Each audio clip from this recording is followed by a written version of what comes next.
As an Angelino, I am humbled by the opportunity to put my work in conversation with Tisa Bryan, Ernest Hardy, and Greg Tate, and I'd like to thank the three of you for activating the Prince Archives and studying hard to reach aspects of his 4-decade career in which you encourage difficult but important questions about his genius and his demons, two equally rich sources of cultural information. Have you ever been so lonely that you felt like you were the only one in this world? Have you ever wanted to play with someone so much you'd take anyone, boy or girl? Anesthesia, come to me, talk to me, ravish me, liberate my mind. The track then paces him making his way to God's embrace.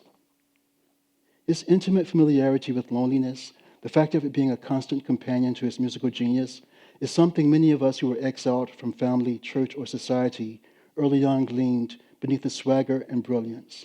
It was a minor chord that we heard clearly and felt deeply. We freaks, faggots, outcast, unapologetic hoes.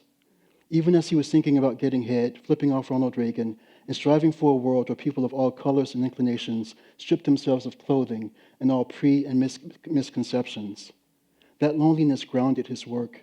He innately understood what it was to be on the margins, to be vulnerable there, riddled with loneliness and longing, and a raging libido. He mined that place for outsider insight, turned being an outsider into his power source as he praised God by celebrating the common ground between spiritual and sexual ecstasy. And for those of us as indifferent to God as he seemingly was to us, Prince's secular music, with and despite all its references to him and the afterlife, ironically served the same function the choir did in church on Sunday.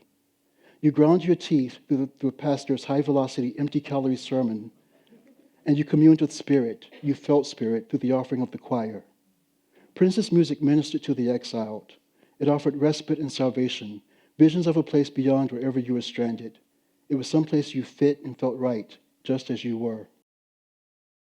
Under the Cherry Moon from 1986 is Prince's second feature film, which he directed, starred in as Christopher Tracy, a gigolo on the French Riviera who falls in love with his mark, trust fund baby and virgin Mary Sharon, played by Kristen Scott Thomas in her first screen role.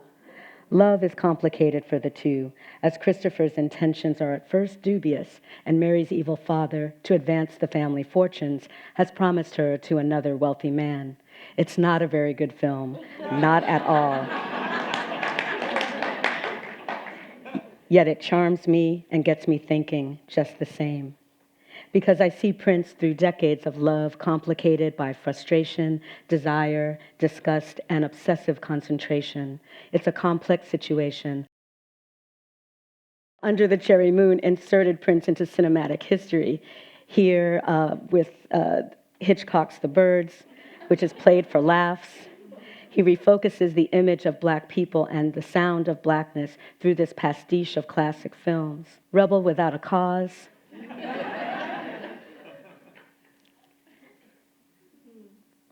Passion as a metaphor, racing love, racing the screen. And of course, Casablanca. While the acting is often cringeworthy, Michael Ballhaus's cinematography is fantastic. But as I learned here, and in my own writing on film and Black female subjectivity, simply inserting oneself into ready-made cinematic narratives is a dangerous affair. The script doesn't just need to be flipped, it needs to be shredded completely. In nearly every scene of public space and Under the Cherry Moon, beautiful Black women are particularly visible. They serve a purpose, literally and figuratively, within the money-hungry atmosphere of the film, the immorality of which seems to be Prince's central statement. The Black women here are both symbols of mobility and freedom in the world Prince shapes, and they serve as its subtext. They are the recipients of his grandeur after he gets paid by a wealthy patron. They are his gigolo prey, or they are implicated as fellow hustlers.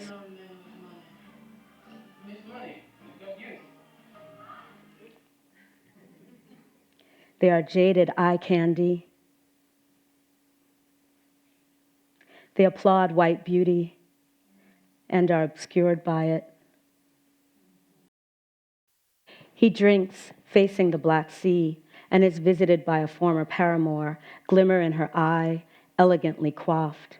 Her cheekbones and gap-toothed smile remind me of the women in my family, their Afro-Caribbean faces, their joy. He turns this lovely woman into a nightmare, her face hanging in the air, cackling. He runs from her. This could have been a moment of confession and comfort, of friendship or advice, but instead she must serve as the face of his immorality. This scene hurts my heart, and that's the cost of being a Black woman and a Prince fan. Prince also took the leap forward advocated by Frederick Douglass, Coretta Scott, and Martin Luther King. Their recognition that many other sort of othered bodies were potential allies, that those bodies, Black or not, were also suppressed pleasure domes waiting to rebel and explode, that they too were looking for homes among the stars, the starry-eyed in the Bible Black. King Crimson is in the house, baby. Black, white, Puerto Rican, straight or gay, everybody just a freaking good times are rolling. Battle cries of his purple, majestic republic.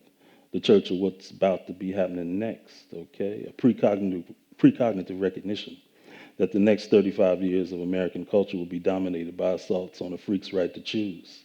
Choose how they were going to freak themselves and how they might best freak one another. In this lies the recognition that the state not only wants to own your surplus labor value, but invade, regulate, and industrialize your sites of psychic and bodily pleasure too. Hence, we speak of Prince as a tech-savvy proponent of the erotics of democratic inclusion, an erotic city and nation state where folk of all stripes might be equally rewarded and supported for expressions of spiritualized carnality and instrumentality. Everybody just a freaking good times are rolling. In the 1980s, Prince, the crack-carrying Reagan regime, and hip-hop all hit the Black community at roughly the same time. Never has a resistance movement seemed more ready-made to outflank the enemy in a split-gendered pensive move. The degree to which early Prince is defined by an alchemical union of angst, teen rebellion, and glam-inspired sexual androgyny. In this, the degree to which he perfectly mirrors and mimics a frisky pre-AIDS sexual pop moment in America. That moment when he could freely assume the mantle, occupy the position, play the role. The vanguard buccaneer of carnal and orgasmic pleasure role, which had been laid out by the meanest of his blue-skinned and blues-welling ancestry, the Bessie Smith, the Little Richard, the Jimi Hendrix, the Frank Zappa, the Betty Davis, the Shaka Khan, the David Bowie, the Grace Jones, the George Clinton, the Bootsy, the Rick James, the Ntozake Shange. Starman Prince realized the cultural battleground of the future would be fought over all bodies that had been othered by the state and what they did to pleasure themselves. That the outcome of the war would be determined by what folk did to make themselves feel real good under pressure. The history of Black music, from sorrow songs to freedom swing, is a history of Black bodies liberating other bodies in the hold and the clutch and the caress and the kiss and the cream. And Prince is our music's most indispensable diarist of the power surges and the will to insurgency felt after those liberations. In July of this year, I made a pilgrimage to Minneapolis for the first time and had the opportunity to visit significant biographical landmarks in Prince's life, which included the community he grew up in, his childhood home, both the middle and high schools he attended, and fortunately, I was able to visit and pay my respect to the Paisley Park studio complex. But for me, the most significant place that I spent time was an Electric Fetus, a record store that Prince had been a customer in for several decades. April 16th, Prince tweeted encouraging fans to buy music from their local record stores and named Electric Fetus for his fans to support. 2 days later, Prince shared his last tweet, which was another link to Electric Fetus, the website this time promoting an album that he was releasing exclusively there, which was Prince, a piano and a microphone. I was moved by Prince's trip to the music store that day, as it provides a window into the life of his musical mind. He was both teacher and student. On that trip, he gives us a glimpse into the range of his own musical education. He purchased the following albums. The first album that came up was Stevie Wonder's Talking Book. I just want us to sit with that. He was a huge fan of Stevie Wonder. The Chamber Brothers as well, The Time Has Come.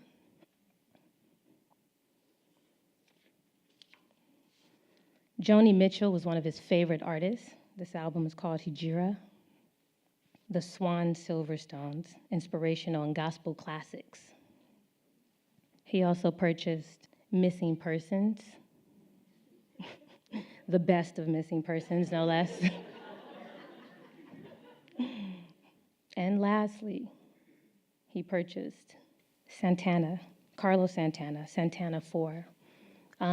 Extremely significant. A number of people compared Prince to Jimi Hendrix, and I think that he felt annoyed by that at times because that's just sort of the obvious go-to. But he was an incredible student of Carlos Santana. And so it's clear to me about the relationship that they had based on the fact that he bought this album. One of the last, I mean, obviously he didn't know this was his last album, but it's an incredible thing to look at what shaped him. So before we end tonight, I'd like Prince to have the last word. The upcoming clip was taken from his very last interview in 2014 with Arsenio Hall, who was also a very close friend. He talks about what he would do if given the opportunity to be someone other than Prince. My hope is that we can, in the spirit of Prince, bring our best selves to the work that we've been called to do, and that we can learn from the integrity and deep passion that drove his genius. If you weren't Prince, what would you do for a living, you know? I mean, because I know there was a point where you maybe thought about something else. What would you do? Well, 'Cause I can't see you at the bank, you know? Even though all the ladies would be in his line, you know?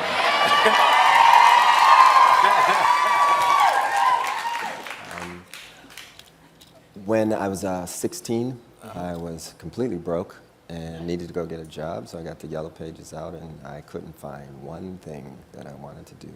So I decided I was going to push as hard as I could to be a musician and win at it, you know? I think I'd want to teach in some capacity if I didn't play. That makes total sense. There's a lot of fine musicians in the group right now, and I'm learning from them. So as much as I'd like to teach, I also like to learn. Thank you. But I ain't got all night. Come on, baby, what's your phone? You know I got to be cool in this cat she's sitting with.